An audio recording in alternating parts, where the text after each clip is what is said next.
Assalamualaikum warahmatullahi wabarakatuh. Bismillah hamdan wa syukran lillah la wala wala quwata illa billah. Salatu wassalamu ala Rasulillah la wala wala quwata illa billah. Sahabat sejati yang Allah muliakan, teriring doa dan salam semoga hingga kesempatan kali ini kita senantiasa dalam lindungan dan rahmat Allah Subhanahu wa taala, senantiasa dalam keadaan sehat dan tidak kurang satu apa. Amin amin ya rabbal alamin. Sebuah pertanyaan menarik dari seorang sahabat. Beliau bertanya bahwa bagaimana caranya untuk menjaga hati kita tetap bersih. Secara garis besar jawabannya ada dua yang bisa kita lakukan untuk menjaga hati kita tetap bersih. Yang pertama adalah bagaimana kemudian kita menjaga asupan yang akan masuk ke hati kita. Yang kedua adalah dengan senantiasa membersihkannya.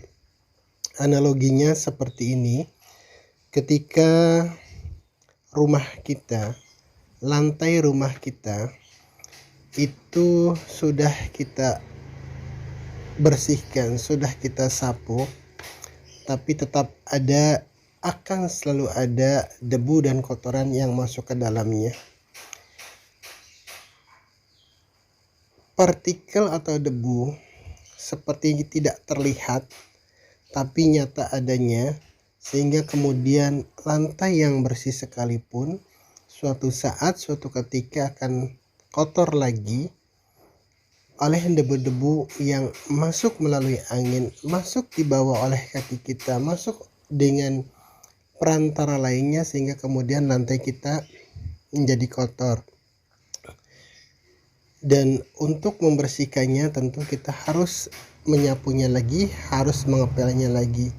Seperti itu terus menerus, dan tidak mungkin kita harus menjaga atau kita bisa menjaga lantai kita 100% bersih setiap saat, karena kita tidak tahu partikel-partikel debu yang kecil itu kapan datangnya, dari mana asalnya, dan lain sebagainya.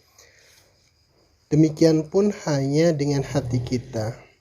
Selama kita bersosialisasi, selama kita menjalani kehidupan, selama kita bergaul, selama kita masih bergerak ke sana kemari, maka partikel-partikel kehidupan sangat mungkin akan masuk ke dalam hati kita melalui indera kita.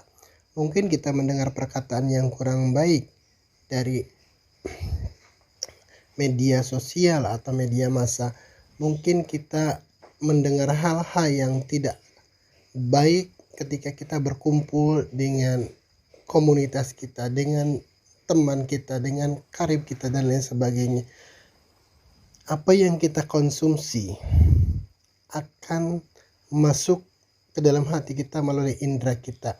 Contoh kecilnya, ketika kemudian kita sedang berkumpul dengan teman-teman kita, tiba-tiba di antara teman kita ada yang kemudian memperbincangkan tentang keburukan seseorang, maka kita yang berada di tempat itu, kita yang mendengarkan perkataan itu, akan secara otomatis menyerap apa yang dikatakan seseorang terhadap orang lain tersebut masuk ke dalam hati kita.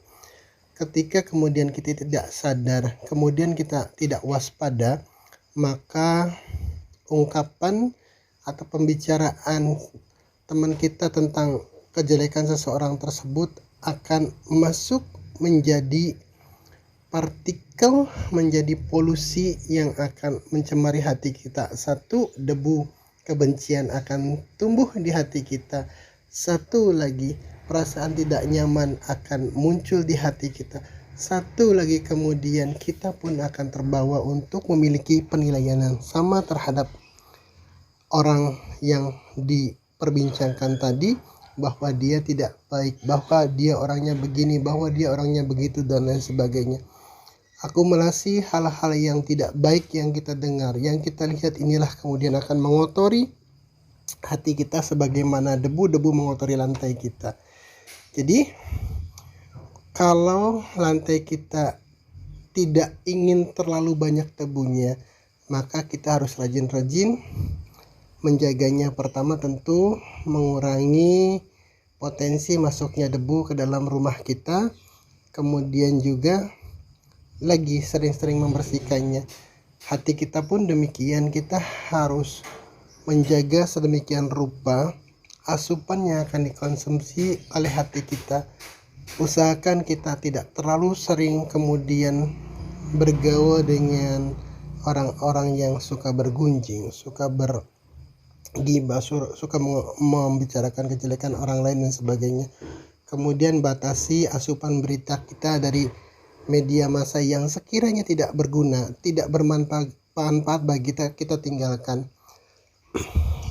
Kemudian juga jangan habiskan waktu kita untuk mencari-cari keburukan orang lain, karena sebaik apapun orang pasti akan ada kekurangannya. Seperti ikan yang gemuk sekalipun pasti ada tulangnya. Jadi kalau kita mau mencari keburukan seseorang, kekurangan seseorang pasti ketemu. Kalau kitanya mau, nah itu kita batasi. Jangan biarkan pikiran kita, jangan biarkan pendengaran kita, jangan biarkan penglihatan kita cenderung untuk mencari kesalahan orang lain. Arahkan ke yang positifnya. Itu yang pertama. Yang kedua adalah dengan senantiasa membersihkan hati. Bahwa kalau kita sudah memfilter apa yang kita konsumsi, mungkin ada partikel-partikel kecil yang belum tersaring oleh indera kita dan tetap bisa masuk ke dalam hati kita. Caranya dengan senantiasa membersihkan hati kita dari partikel-partikel yang cenderung atau kadang sudah masuk ke dalam hati kita. Istilah kerennya mungkin through non-stop cleaning, dengan cara membersihkan hati secara terus-menerus. Bahasa agamanya mungkin secara istiqomah, dan cara untuk membersihkan hati adalah dengan zikrullah. Maka zikrullah itulah yang disebut sebagai through non-stop cleaning. Zikir yang istiqomah itulah yang kemudian mampu membersihkan hati kita. Even kemudian ada debu lagi, even kemudian ada kotoran lagi, even kemudian ada hal-hal lain yang mungkin tidak terfilter oleh kita. Tapi kalau kita sering membersihkannya dengan zikrullah, insyaallah partikel-partikel keburukan, polusi-polusi kehidupan yang masuk ke dalam hati kita tidak berkerak dan tidak berkarat di hati kita, akan segera terbersihkan. Karena partikel debu itu meskipun tidak kelihatan sekalipun, kalau kita biarkan menumpuk, maka akan menjadi kerak yang pada gilirannya akan mampu menutupi seluruh permukaan hati kita. Jadi tiap detik, tiap menit, tiap hari, tiap sepanjang waktu, sepanjang masa, sepanjang kita hidup ini, jangan kemudian kita lupa untuk terus membersihkan hati kita. Jangan pernah merasa sudah bersih, jangan pernah merasa sudah zikir sekian jam, jangan pernah kemudian kita sudah ikut pengajian dan jamaah tertentu kemudian kita lalai untuk membersihkan hati kita. Jamaah kemudian pengajian itu adalah wadah kita untuk menambah wawasan dan pengetahuan kita. Tapi yang bisa membersihkan hati kita adalah hati diri kita sendiri dengan bimbingan guru bagaimana cara membersihkannya. Jadi kalau kitanya tidak mau membersihkan, kalau kita tidak mau telaten untuk membersihkan hati kita, maka niscaya hati kita akan dipenuhi oleh partikel-partikel polusi yang akan mengotorinya, yang pada gilirannya akan menutup cahaya hati kita hingga kemudian sangat boleh jadi hati kita menjadi sakit. Itu jadi jaga apa yang masuk ke dalam hati kita, kemudian jangan lupa untuk senantiasa membersihkannya through non-stop cleaning. Saya suka bahasa ini karena ini adalah sesuatu yang memang seharusnya kita lakukan secara istiqomah. Kita continue membersihkan hati kita sehingga berapapun banyak debu yang masuk, insya Allah akan segera diekstrak, dikeluarkan, yang kemudian akan tetap menjaga cahaya hati kita untuk tetap berkilau sehingga kita bisa menangkap cahaya ilahiyah untuk menjalani kehidupan ini. Ilahi taufiq wal hidayah. Wassalamualaikum warahmatullahi wabarakatuh.